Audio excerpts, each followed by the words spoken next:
గుజరాత్ గడ్డ నుంచి దేశ రాజధాని దాకా, ఒక సామాన్య కార్యకర్త నుంచి గ్లోబల్ ఐకాన్ దాకా భారత రాజకీయ యువనికపై నరేంద్ర మోడీ ఒక అజేయమైన బ్రాండ్. గత దశాబ్ద కాలంగా అపజయం చూడలేదు. ఎదురులేని చాణక్యుడిగా ప్రచార పీఠంపై వెలిగిపోయిన మోడీ ఇమేజ్ ఇప్పుడు ఊహించని సవాళ్లను ఎదుర్కొంటోంది. నిన్నటిదాకా మోడీ హైతో మమ్కిన్ హై అన్న నినాదం నేడు వాస్తవాల ముందు ప్రశ్నార్థకంగా మారుతోంది. అసలు బ్రాండ్ మోడీకి ఎక్కడ బ్రేక్ పడింది? 2024 నుంచి 2026 మధ్య కాలంలో మోడీ నిర్మించుకున్న ఒక 5 బలమైన స్తంభాలు ఎలా కదులుతున్నాయి? మోడీ అంటేనే గెలుపు. 2014 కంటే 2019లో అతిపెద్ద విజయం.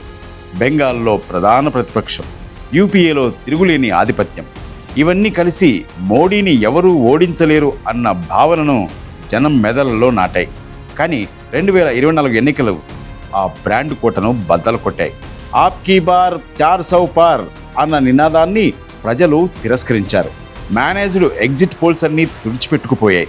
సొంతంగా మెజారిటీ కోల్పోయి చంద్రబాబు, నితీష్ కుమార్ మద్దతుతో నడుస్తున్న ప్రభుత్వం మోడీ ఇమేజ్ను మొదటిసారి డిఫెన్స్లో పడేసింది. ముఖ్యంగా రామమందిర ఉద్యమ కేంద్రం అయోధ్యలోనే బీజేపీ ఓడిపోవడం మోడీ అజయశక్తి కాదనే సంకేతాన్ని దేశవ్యాప్తంగా పంపింది. మోడీ బ్రాండ్కు రెండో బలమైన స్తంభం strong man. Surgical strikes, Balakot దాడులతో సరిహద్దులు దాటి కొట్టగల మొనగాడు అని ప్రచారం చేసుకున్నారు. కానీ తాజాగా ఆ ఆపరేషన్ సింధు తర్వాత డొనాల్డ్ ట్రంప్ చేసిన ఒకే ఒక వ్యాఖ్య ఈ ఇమేజ్ను కుదిపేసింది. నేనే యుద్ధం ఆపాను అంటూ ట్రంప్ క్లెయిమ్ చేస్తుంటే మోడీ మౌనం పాటించడం గమనార్హం. I stopped 8 wars. I even stopped India and Pakistan. And they were going at it for a week. They had 9 planes already shot down. They were in a war. I stopped them. You know how I stopped them? I said, if you keep fighting, I'm going to put a 250% tariff on each one. No, you cannot do that. I said, I'm doing it. All right, we won't fight anymore. That's how I stopped them. Delhi దాడుల తర్వాత ఎందుకు గట్టి చర్యలు లేవు? పాకిస్తాన్ ఎలా మళ్ళీ global Jio పాలిటిక్స్లో active అయింది?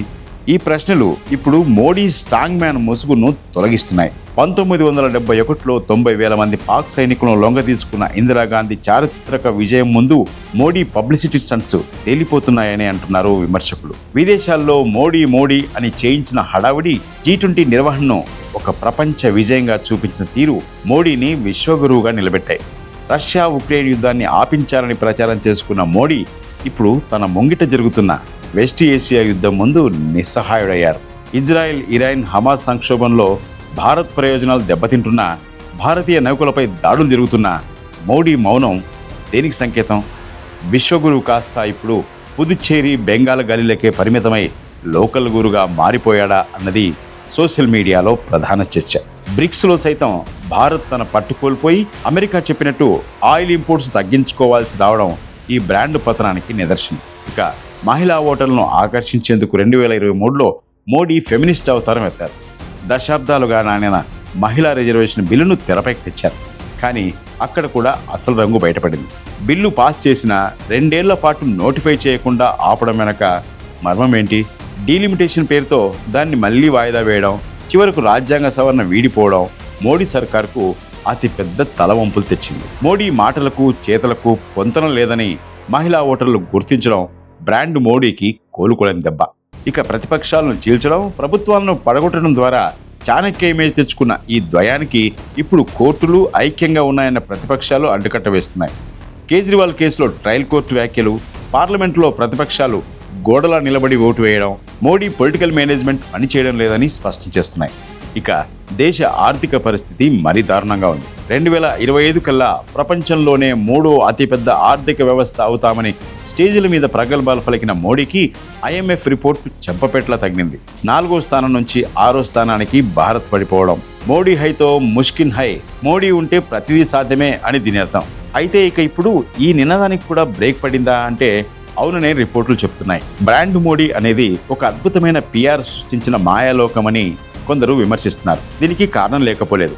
నిరంతర వైఫల్యాలు, అంతర్జాతీయ రాజకీయాల్లో ఎదురుదెబ్బలు, సొంత దేశంలో మెజార్టీ కోల్పోవడం ఆ మాయను పటాపంచలు చేస్తున్నాయి. ఒకప్పుడు ప్రతి సమస్యకు పరిష్కారంలా కనిపించే మోడీ ఇప్పుడు తానే ఒక సమస్యగా మారుతున్నారా? 2020 నాటి ఈ పరిణామాలు భారత రాజకీయాల్లో సరికొత్త మలుపుకు సంకేతమా? కాలమే సమాధానం చెప్పాలి. మోడీ బ్రాండ్పై మీరేమనుకుంటున్నారు?